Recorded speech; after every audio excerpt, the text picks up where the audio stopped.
Hey, welcome back to the Broker's Voice. I am excited for today's topic because anytime I have something that's timely that I think you need to hear about right now, it is always a good episode. And I've actually had this gentleman on before about 5-6 months ago, and I'm excited to have him back. So Zach Zeller, co-founder of ScriptCo, welcome to the Broker's Voice again. Thanks, Andy. Yeah, I love this show. Appreciate you having me on again. No, it's I wanted to have you back on for one very important reason. When I had you on the show, I think it was in November of 22. It was more of an introduction of who the heck ScriptCo is. But now it's go time, right? Is based on where you guys are as far as rolling out. It is parts of your program are here. The rest of it's coming very soon.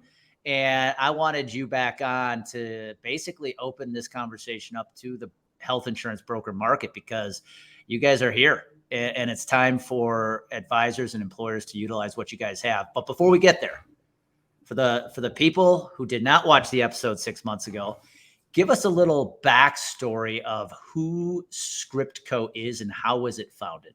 Yeah, happy to do that. I met my co-founder, Mark McCormick, many moons ago in the operating room. We used to sell implants to orthopedic surgeons, and you're in the OR for immediate technical assistance. And long story short, we hit it off, left the OR, started some traditional retail-based pharmacies that operated in the PBM space, obviously. And through owning and operating those pharmacies, we stumbled upon what is ScriptCo today. And what we found was almost 80% of the time, the copay was far exceeding the actual cost of the drug. And then when you factor in PBM fees and all the other things, it was like, man, there's a much better way to do this for 90% of the drugs that are dispensed, which are called generics, which we're all intimately familiar with, right? And so we spun all those pharmacies off in early 19 and opened ScriptCo in September of 19. And ScriptCo's business model is simple. We offer every drug in existence with the exception of controlled substances at cost. Zero markup, zero margin in the medication for us. Our only margin comes from a membership fee, and we're in 48 states plus DC. We're short Montana and Tennessee today, but everything's done in-house at ScriptCo. Pharmacy technicians, pharmacists, customer service, everything's under one roof to just nail that user experience, which is why we feel mail order pharmacy has never taken off. It's the curiosity in me says like, okay, out of all of this, what has caused the states of Montana and Tennessee to continue to, I don't want to say disallow, but how has it not been allowed in those states yet? It's not that we're not allowed. It's that we don't want to pay Montana the $30,000 fee that's required for Montana for 1 million lives. And then Mark has actually been to meet with the State Board of Pharmacy in Tennessee twice to get some laws changed around robotic fulfillment from 1999, I think it was. So you can imagine how robotic fulfillment's changed since then. Yeah. Oh, absolutely. So talk to us a little bit. Pharmacy has become, I hate to use this word, but it's kind of become a cliche thing in the health insurance industry in the last 5 years. A lot of advisors talk about it now. Another phrase you'll hear accompany it often is low-hanging fruit, right? It's an easy place advisors can go to help employers save money, which is always good. But now there's just so many solutions out there that say they do the same thing, right? Where do you think ScriptCo is going to fit a very unique niche in this market? We'll call it watered down market of so many pharmacy solutions. Yeah, I think our biggest value prop, number one, is we offer every drug with the exception of controlled substances. So that's a big thing. There's a lot of solutions that don't necessarily have a full breadth of offering. Number one. Number two, I think user experience is the most critical piece beyond cost. Cost is just to get you a seat at the table, and then user experience is to keep you at the table. And Mark McCormick, my co-founder, is an incredible operator, and he's just nailed the user experience side of the house. And you can go look at our Google reviews, and I think that tells you everything you need to know. We're 4.9 stars out of 5, and you cannot delete a bad review. There ain't nothing you can do about it. Somebody puts a bad review up, guess what? That Bubba is sticking. And so We haven't been able to find another pharmacy with 4.9 Google reviews, period. And so I think that really speaks to the two things that Scriptco, is outstanding in, which is access and user experience. Yeah. A business partner of mine said it well. There's two types of businesses today: those that have gotten a bad review and those that will get a bad review. they're going to come no matter what. Yeah. And from a standpoint of credibility, I already liked you guys when I met you, because you are a former UT Longhorn track star, and your partner is a first-round draft pick of St. Louis Cardinals. That's right. So, right there with me, you've got credibility, two former college and pro athletes. So, well, talk about, you said something at the beginning that piqued my interest, which I do believe gives you a little bit of differentiators, the whole membership based, right? I think at one time, Scriptco was a B2C play where an individual consumer could become a member of Scriptco to get their pharmacy, their prescription drugs at the base cost, at wholesale cost. How are you guys now starting to transcend into the business to business space? Because this is what I want health insurance advisors to hear. Yeah. So we were on the Today Show nationally. And after that ran, we had a handful of self-funded employer plans say, hey, can we send you our claim data? And you can tell us if we're getting a good deal or not. And it was there that we were like, oh, we're going to start picking up 500 and 200 and 1,000 and 2,000 lives at a time instead of one at a time, because what we found was the overarching analysis between 11 different plans and 26,000 lives. We saved $250 per belly button per year after paying for all expenses. And so it's substantial. That's a big savings. If you're 1,000 life group, for someone to be able to step in and save you $250,000 a year, and all of your employees' copay goes to $0, everyone's winning. The employees getting a better benefit, and the self-funded plan is being able to access healthcare at a better price, or more reasonable price, which is the actual cost with a small membership fee. So we charge $3 to $5 per member per month, just kind of depending on a few things, and then $10 per utilizing member. So you get to kind of pick. It's like, hey, do you want to throw in your whole population, or do you want to hand pick 20 people and pay $10 a month for those 20 people? That's really unique. I like that option. So it's $3 to $5 per month, $3 to $5 per member per month for the whole group. Mm-hmm. Or you could go $10 per member per month for those who are actually utilizing it. That's right. In the short time you guys have been out, like as you've promoted this in the B2B space, where are you seeing traction towards one of those options or the other? No, it's kind of funny that I thought everyone would just go $10 per utilizing member, but it's really been, hey, we just want to be able to tell the whole population they have access and go that route. So it's definitely been more towards the $3 to $5 versus hand picking and choosing. And I think it's really a function of, it's an easier message to spread when you just tell everyone they have access, versus being like, hey, Bob, Sue, and Joe, you can go to Scriptco, but Ricky, Larry, and Bobby, you cannot, right? So ultimately, Scriptco is built to help. That's the whole reason we left the PBM ecosystem. And we don't care how big the employee size is or how small it is. We built this to try and be a meaningful solution for people and for businesses. And so we don't have a barrier to entry for anyone. If you have 5 employees, we'd love to have you. If you have 50,000 employees, we'd love to have you. And, the contracts with us are simple. It's a 60-day out. If an employer feels we're not doing a good job in the first 90 days, they can cancel it. And any invoice, which we invoice monthly, any invoice they haven't paid, they don't owe us anything.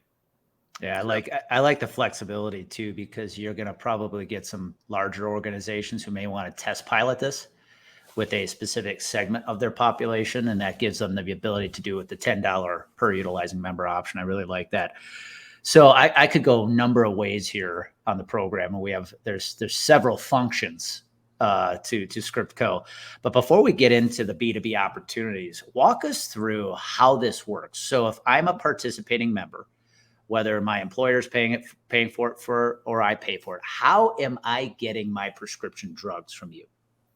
Yeah, it's really simple. So we accept prescriptions the same way that any other pharmacy in America does. You can send it in via eScribe, right? So directly from the physician's EMR, they can send it into Scriptco. We receive about 94% of our prescriptions that way.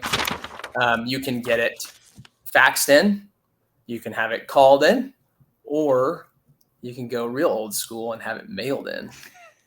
We're that crazy. So those are the 4 ways we can get it. And the way it functions from an onboarding perspective is we have a onboarding eligibility table. And so employers can send us an 834 EDI file or a CSV file, and that creates the eligibility. And once that eligibility table is created within our platform, it actually sends an email out to everybody who's part of that table that says, hey, welcome to Scriptco, with a custom message that says you now have a membership at Scriptco and Andy Neary is paying for it and it's going to be awesome, right? We're the only pharmacy in America selling drugs at cost. All the pertinent details go out in that email. And then it walks them through what their next steps are very succinctly. So as you roll out the B2B option, how many current members do you guys have on the program? So we onboarded our first group on Friday. And so that was a group of 52, I believe, is their total population. And we've got 5 more that we're onboarding either early this week or late this week, and about 60 in the pipeline that we are running claim data analysis on, so they can send over previous 12 months of claim data. And we have a repricing tool that can return prices had they been using Scriptco on that same line item. We can do about 100,000 line items every 10 minutes out of our tool. So it's really just a function of showing them, not telling them how awesome we are. But even before you started diving into the employer market, you had consumers. Oh yeah, we have. Even prior to the B2B opportunity, how many consumers did you have or do you have using the Scriptco program? So we had about a 1,500 year one, and we're just over 3,000 now. Wow. Direct consumer. And then I believe we'll be onboarding north of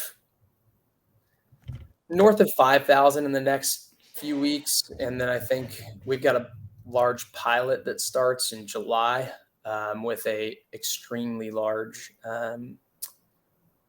self-funded plan that we're going to do one state with, but they have 6 figures of employees here in the U.S. And so we're going to pilot this and make sure that they're trying to make sure that we can do what we say we do.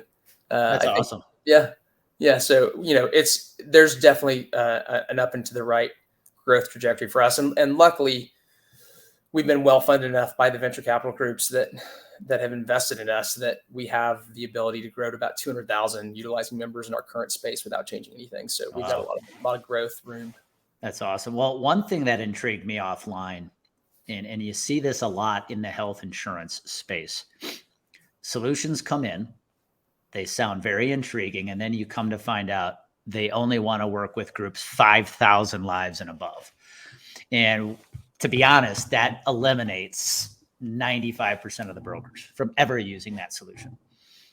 What intrigued me is when you gave the example offline that you just enrolled a 52 life group. Talk to us about what the ideal employer looks like for Scriptco, because this will give brokers a good idea who they should be having the conversation with. Yeah, I mean, anyone who's self-funding definitely should get a reprice done by us. I mean, one of 2 things is going to happen.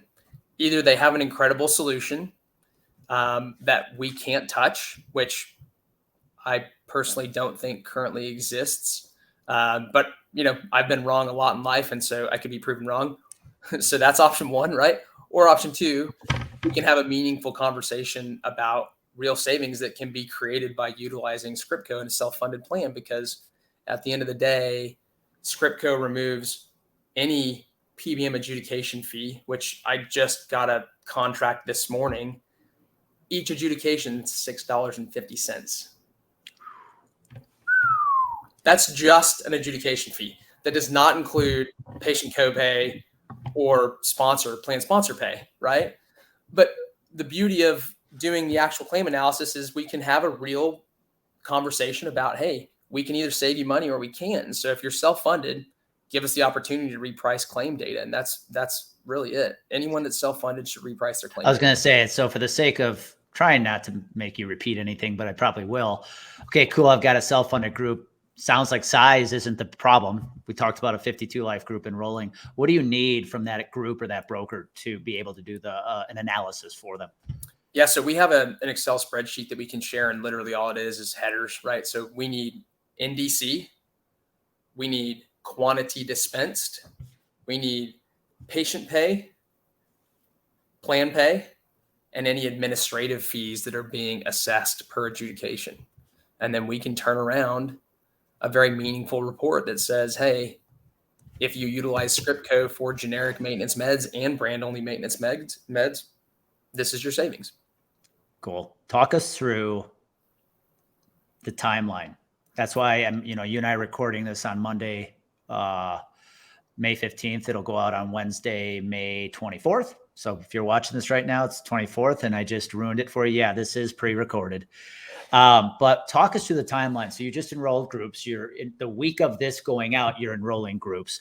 What does the timeline look right now between enrollment, the pharmacy solution becoming fully in effect, and then you gave me about a 90-day window offline. Walk us through that. Yeah. So right now, the eligibility table side of ScriptCo B2B is live. There's two other portions beyond that. About 60 days from now, we'll have the costing side of the house live.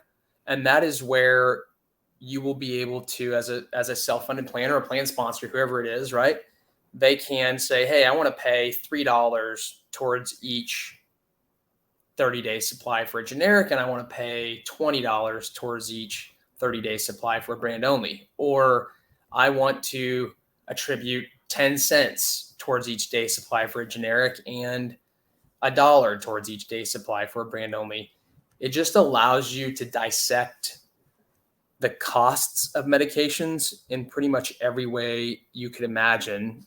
So that will be live in about 60 days. And then in 90 days, we'll also bring into the fold formularies. And so you can say, hey, I want these 400 drugs to be a $0 copay. And I want to attribute a specific dollar amount towards a day supply or a month supply or 3-month supply. I want to exclude drugs, right? There's a Catholic Health Share that looks like we're going to be working with that wants to exclude birth controls. So it's just the ultimate flexibility. 60 days out, you can dissect the costing side of drugs. 90 days out, you can dissect the costing side and create formularies. And so we're 3 months out from having a really powerful solution. And then beyond that, I'm going to use a 3-letter dirty word. We're actually going to start our own PBM. Yep. You heard it, folks. PBM. Yeah. So we have a good buddy of ours who's been in the work comp space for a long time. And we're really excited to basically utilize his technology and his expertise and kind of roll out a good PBM. There's good PBMs out there that exist, right? But for us to really do well, I think we either have to find some good PBM partners or launch our own. And so ultimately, if we find some good PBM partners, we probably won't launch, but it's been a little challenging to get people to want to play ball. You made me think of a personal life analogy to what you just said. Number one, I think brokers need to hear what you just said for the last 2 to 3 minutes, which is you're not just a solution that bolts on.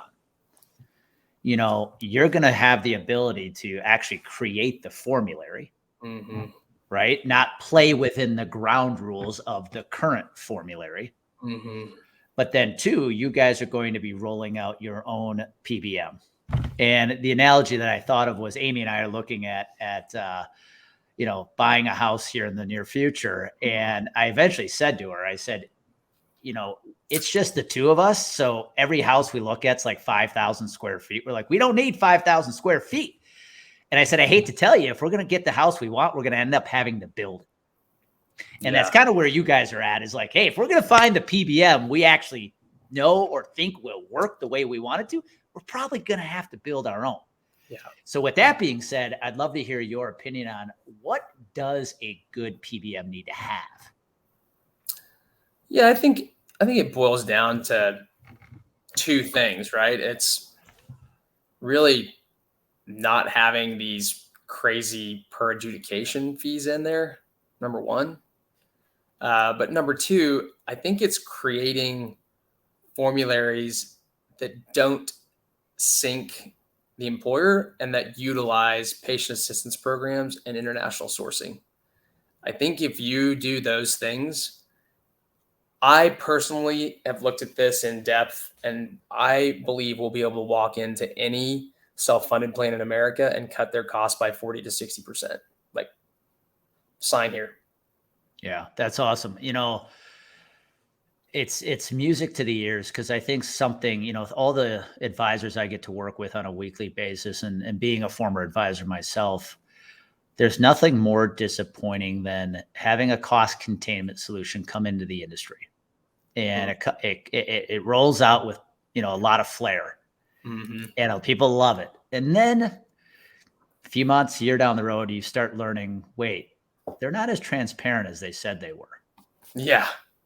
There's some misaligned incentives in their program they didn't make aware to you. And all of a sudden, that disappointment of what I thought I was getting is very different than what we actually got. And I think that is a problem that has permeated the industry, is what I thought I was getting is not what I actually got, or better said, the words spoken to me are not being backed up by the actions I'm seeing. And that's one thing I from meeting you for the first time back in November to here we are chatting in May, you guys have been pretty straight up about what you're trying to accomplish. I don't think there's going to be any surprises in this program. You're just out to solve a real big problem in this industry, in this country, which is the cost of medications.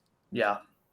Yeah. And you're right. I mean, the beauty of us being able to partner or have our own PBM is really just boiling down to guaranteeing savings, right? Because we can steer the patient. You're going to stop them from going to CVS and having the employer incur a lot of fat in an adjudication and in a medication, right? Because the employer is still kicking in money at the end of the day on a lot of times on these meds. And so it just allows us to steer in a meaningful way. And hey, yeah, still give them a courtesy fill for their maintenance med the first time, but then reject the second time saying maintenance med must be filled as Scriptco, right? And it, like you said, we have to build it because we're not finding anyone that really wants to play ball. Yeah. And I think too, when you look at a lot of the cost containment solutions out there, at the end of the day, healthcare and health insurance is inconvenient. And a lot of the solutions that are doing good things are inconvenient, because you're requiring employers either to go to a different facility, see a different doctor. At the end of the day, that's inconvenient. That's right. Prescription drugs is one area where you can change that, because you're not asking people to change their medications. You're just saying, hey, go get your med here. That's right. That, to me, that is the smallest path of disruption to getting the result the employer and the employee both want. So if I'm listening in, I'm a broker, Zach, and I know I've got some self-funded groups of all sizes, 50, 100, 500,000. What is the best way to get a hold of you to start the conversation, or at least have Scriptco start taking a look at the group to see if there's an opportunity?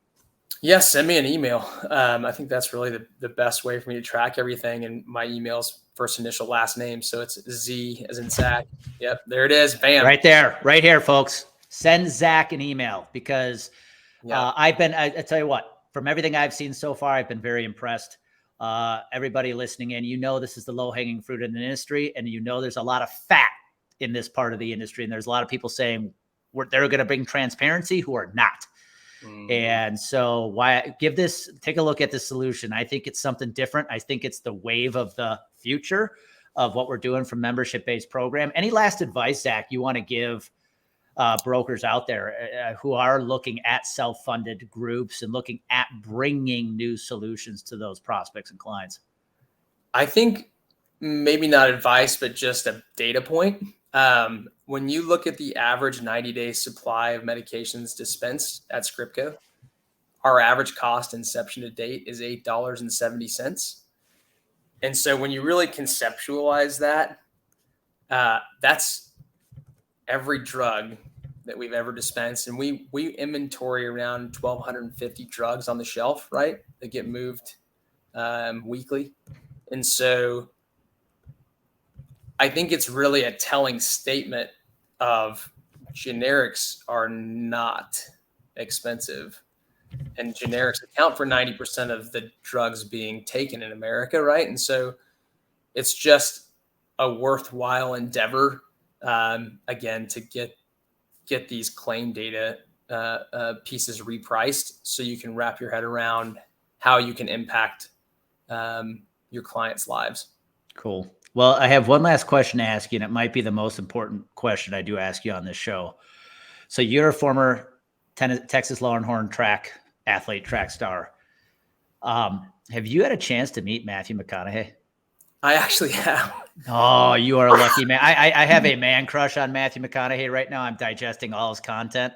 Yeah. So knowing you're a UT athlete, I'm like, please tell me you have met Mr. McConaughey. He is as large in real life as he is on the camera.